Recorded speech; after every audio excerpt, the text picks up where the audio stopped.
¿Qué nota que hemos realizado durante la semana? Aquellos que pintamos más de 40 años, y por qué no, los pibes también, ¿no? ¿Quién no vio Las Aventuras de Hijitus? ¿Usted lo vio, Sentani? Que es el más joven del grupo, Matías. ¿Vio Las Aventuras de Hijitus? Estuvimos hablando con Pelusa Suero, actor. ¿Qué más? Tiene un montón de títulos. Actor, comediante, locutor. Hizo muchas de las voces de Hijitus y trabajó con Gerardo Sofovich en la peluquería de Don Mateo. Bueno, estuvimos charlando con él. Aquí está la nota que realizamos en la semana.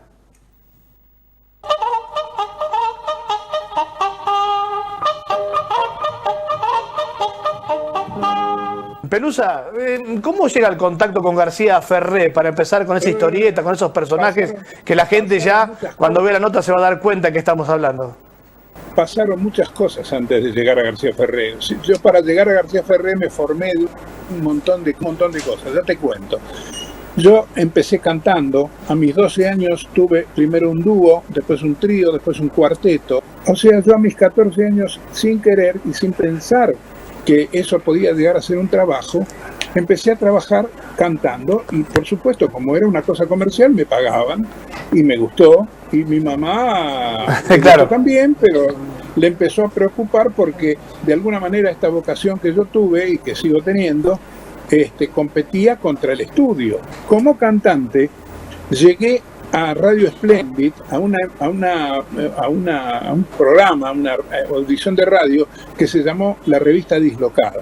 La Revista Dislocada ahora ya no hay mención de La Revista Dislocada, pero fue un programa cómico donde se formaron muchísimos cómicos, entre ellos el Gordo Porcel, que en el año 1958, que es el que yo empecé a trabajar en La Revista Dislocada, también empezó él y fuimos muy amigos, yo amigo de él hasta su muerte. El tema de trabajar con cómicos en La Revista Dislocada, eso es un momento muy, muy particular, hizo que a mí yo pudiera tranquilamente hacer ese tipo de cosas. Y por otra parte, también tenía un tío que era militar, que estaba siempre destinado en el interior del país, que cuando yo era chiquito venía a mi casa las voces de Pepe Iglesias del Zorro. Pepe Iglesias del Zorro, para los que no lo saben, fue un cómico muy importante que trabajó en radio y que hacía voces, hacía muchísimas voces.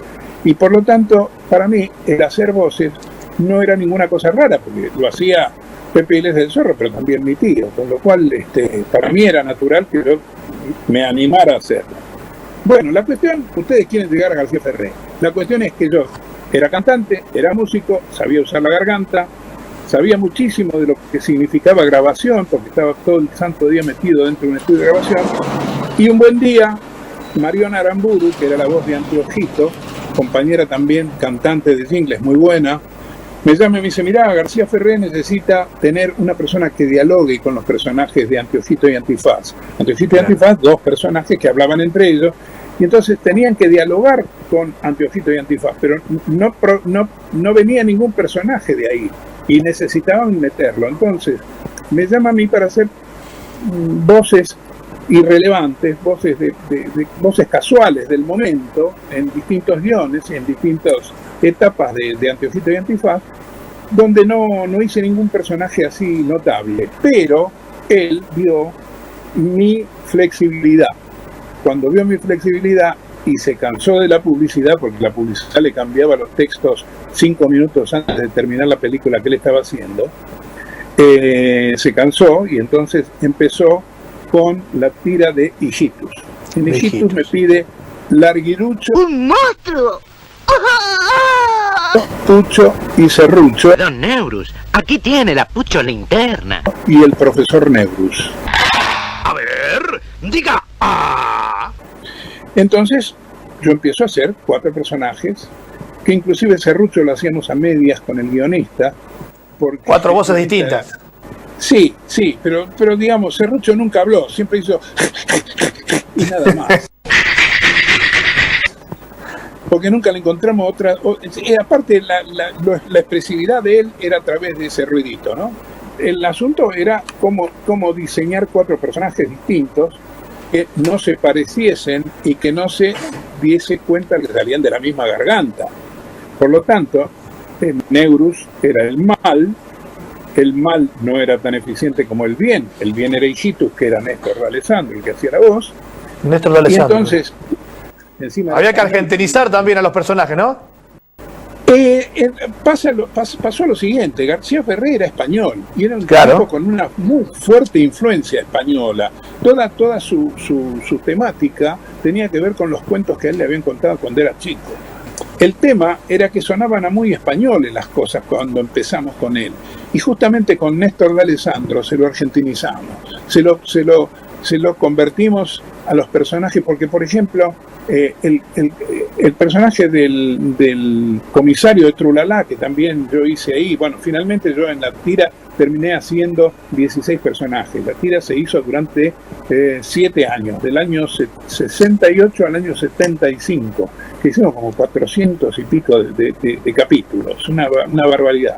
Salía 1 minuto por día, que había una estrategia. En el minuto se develaba la incógnita que había quedado pendiente del día anterior. Claro.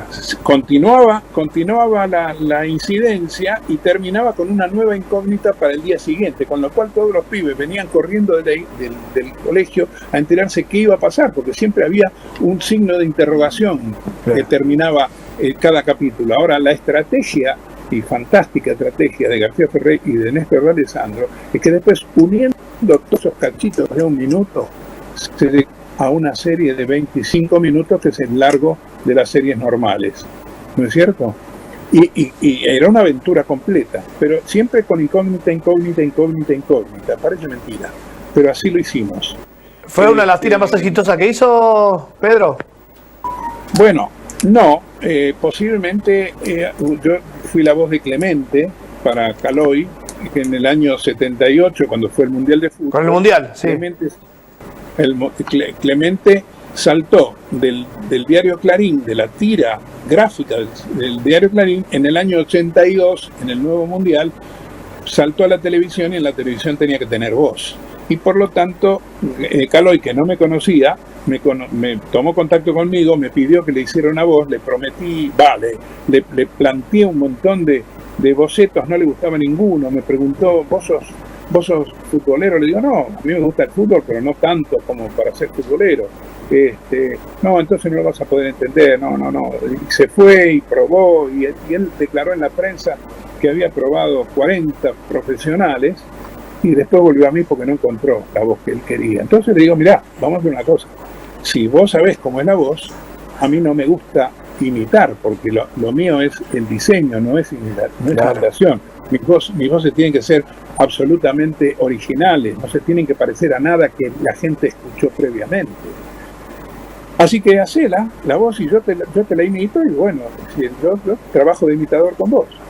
Entonces él grabó, se escuchó y dijo, no, yo tampoco puedo hacer lo que tengo en la cabeza. Vos sos el profesional, decime cómo es la voz de mi personaje.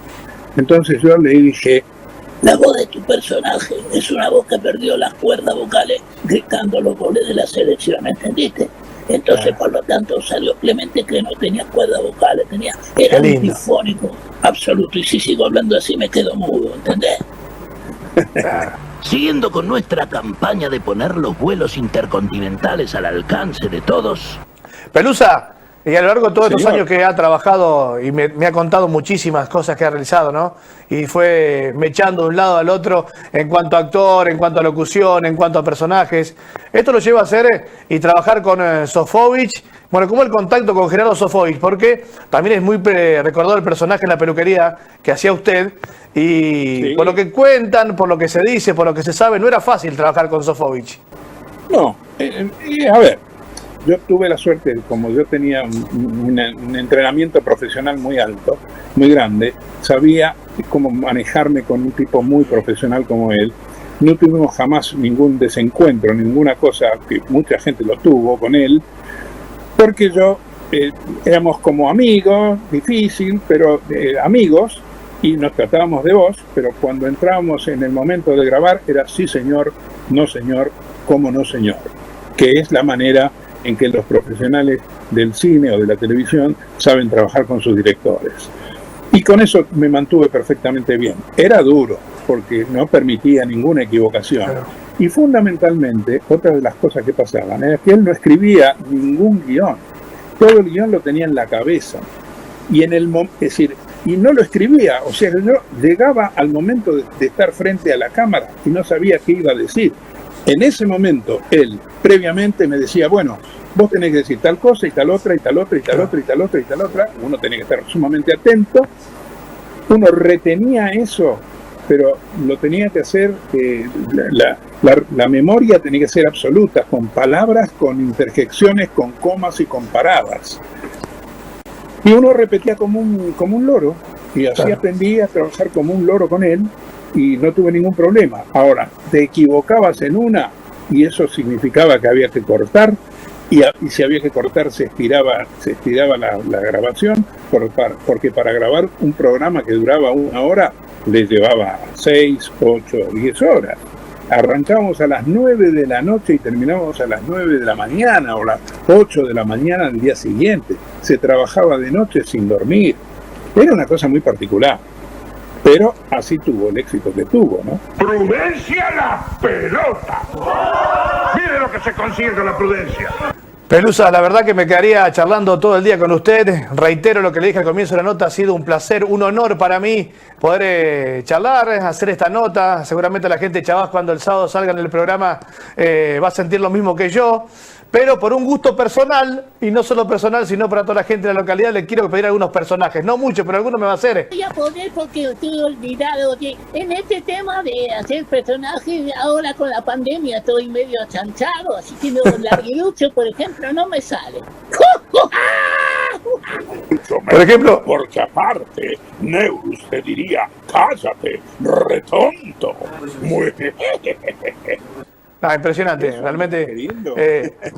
Se vienen unos recuerdos de cuando uno era chiquito y veía, ¿no?, la historieta por la televisión, ese minutito que esperábamos todos los chicos en ese momento y los grandes también, ¿por qué no? Un gran abrazo, Pedro, ojalá que nos podamos volver a comunicar algún día para seguir charlando, no solamente su historia, sino todo lo que nos ha brindado a los argentinos a través de todas las voces, a través de su persona como actor y todo lo que ha logrado a través de la pantalla para con los argentinos. Espero que me mandes este reportaje por WhatsApp o por donde lo puedas mandar. Me encantaría por supuesto. tenerlo. Por supuesto, Pelusa, ha sido un placer, muchísimas gracias. Adiós, mucho gusto.